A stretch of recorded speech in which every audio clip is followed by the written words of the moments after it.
Olha só, gente, você vai acompanhar agora um relato, né, de um trabalhador. Esse trabalhador passou horas nas mãos de bandidos.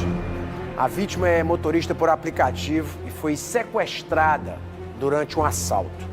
Você conhece alguém motorista por aplicativo? Você é motorista por aplicativo? Presta bem atenção. Os criminosos utilizaram o veículo para realizar assaltos. Durante mais de 3 horas, ele ficou sob a mira de bandidos. Você acompanha a reportagem de Ricardo Lima na tela. Esse é o veículo que aparece nas imagens sendo utilizado na prática de vários assaltos em Fortaleza. Um deles, gravado por câmeras de vídeo monitoramento, um homem é abordado por criminosos e é inclusive atingido pelo próprio carro, cai e a moto é roubada. Esse é um carro que é utilizado para o trabalho de transporte de passageiros por aplicativo. O motorista estava numa corrida que parecia ser normal, mas de repente o carro começa a ser seguido, ele é obrigado a parar o carro e quando para é feito de refém, colocado no piso do banco traseiro e por 3 horas esse carro é utilizado nas tentativas de furtos e também nos roubos. Uma ação continuada, realizada por criminosos, inclusive utilizando tornozeleira eletrônica, que se autodenominam de uma organização criminosa que tem origem no estado do Rio de Janeiro e que estavam prontos para o que der e vier. Era assim que eles se autodenominavam. E diante dessa situação, utilizando esse carro aqui e com o motorista de refém, eles fizeram algumas ações que foram gravadas em vídeo. O motorista só foi libertado 3 horas depois, quando conseguiu pedir ajuda e procurar uma delegacia para denunciar o crime. A polícia encontrou o carro abandonado, mas o carro estava trancado e foi trazido para cá em um reboque, porque a chave os suspeitos levaram e o proprietário agora não tem nem como abrir o carro, porque ele precisa de fazer uma nova chave que custa mais de R$2.000 e essa chave ela leva mais de 40 dias, o que significa que ele vai ficar bastante tempo no prejuízo, que não é só pela impossibilidade de trabalhar, mas pela confecção da chave, que eu já falei que é mais de R$2.000, e pelos reparos que precisa fazer no carro em razão das avarias causadas pela direção perigosa aplicada pelos criminosos andando em alta velocidade pela cidade, batendo em veículos, se chocando com o próprio asfalto, numa ação irresponsável de homens que vivem à margem da lei e que não estão nem aí. O carro foi abandonado, um dos suspeitos ainda foi preso pela polícia, mas o restante do bando não foi localizado. O motorista procurou a nossa produção para conversar com a gente com exclusividade e contar tudo o que aconteceu naquela noite. Conta pra gente como foi essa ação criminosa, onde você ficou o tempo todo como refém dos bandidos. Peguei esses miliantes saindo de um supermercado na Avenida Godofredo Maciel, acreditando eu que era funcionário que estava vindo para casa, né?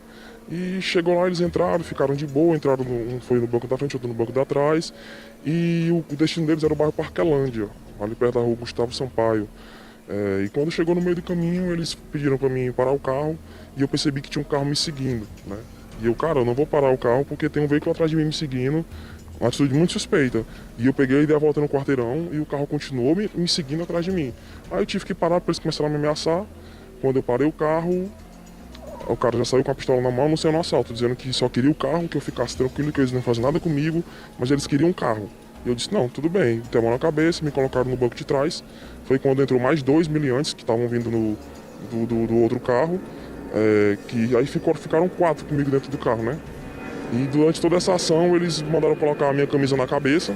Eu coloquei a camisa na cabeça e eles ficaram rodando comigo dentro do carro, fazendo assalto, tentando furtar motos paradas na frente da casa das pessoas.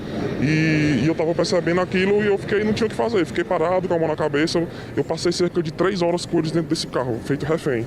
E depois que eles roubaram a moto, eles foram com destino a me abandonar. Disseram que me abandonaram no matagal, que eu não fazia nada comigo, que eu ficasse quieto, que eles não faziam nada comigo, e me abandonaram dentro do matagal. Disseram que se eu olhasse para trás ia atirar, eu corri para dentro do matagal, sem camisa, e eles foram embora no meu carro. Aí quando eu voltei para a avenida principal, foi que eu percebi que vinha passando uma pessoa, eu pedi ajuda, perguntando onde eu estava, a pessoa disse: o senhor está num bairro chamado Potira, eu estava na Caucaia. Para a graça de Deus, o carro foi encontrado, poucos minutos depois, né, eles bateram meu carro, tive um prejuízo aí altíssimo, foram 3 horas de terror, que eu passei com esses caras dentro desse carro.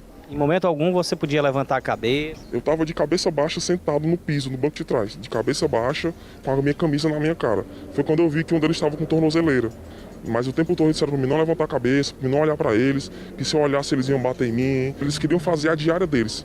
Foi essa expressão que eles falaram. A gente quer fazer nossa diária, a gente tem que fazer nossa diária. E eu estou rodando nessa categoria há 5 anos. Esse já é o 3º assalto. Primeiro levaram o celular e o carro, o segundo levaram só o celular, e agora foi esse transtorno psicológico gigantesco que eu passei. Enquanto não resolve a situação, o motorista fica com o carro parado, sem poder funcionar, sem poder voltar a trabalhar, apesar dos traumas que carrega pela 3ª ação delituosa. Foi a 3ª vez que foi assaltado, mas dessa vez ele foi mantido refém dentro do carro por horas de incertezas se seria liberado com vida ou não. O carro está aqui, apesar dos prejuízos. O que mais pesa é o trauma de quem vai precisar novamente encarar a dura realidade e os riscos inerentes a uma profissão que tão bem serve à população, mas que é tão perseguida pela criminalidade, aqui em Fortaleza e na região metropolitana. Ricardo Lima para o Cidade 190. Enquanto isso, o cidadão parado, sem poder trabalhar, por causa de uma rumba de vagabundo, de almas cebosas, protozoários do cão, do inferno, que ficam atacando de todo jeito aí, né? Vejam só, imagina só, cara, o terror que esse cidadão viveu aí nas mãos desses elementos. E o cara que pega a moto aí, ó, tá com a tornozeleira eletrônica aí, ó. Tornozeleirazão aí no pé. Tá vendo? Pronto, sai. Que tipo de monitoramento é esse que é feito com esses caras, hein, macho? Que monitoramento é esse? Que não detecta que o cara saiu de um raio de tantos metros onde ele não deveria sair. Aí o cara fica circulando por aí, fazendo crimes, praticando crime, constrangendo cidadão, fazendo isso com um pai de família desse daí, que vai levar tempo para poder se livrar aí dessa coisa que fica na mente da gente, né, cara? Desse terror que ele viveu aí nas mãos desses vagabundos. E dizendo ainda mais, né? Tem que fazer nossa diária, tem que fazer a nossa diária, meu amigo. Então, todo dia estão aí fazendo isso aí para levar, não sei para quem, fazendo a diária deles, né? Enquanto o cidadão está aí parado, eles estão aí já no meio do mundo, já fazendo a diária deles mais uma vez. Eita, meu amigo. Situação realmente complicado, muito complicado mesmo, meu amigo, mesmo, diante desses vagabundos, almas cebosas, esses protozoários do cão, circulando por aí, fazendo.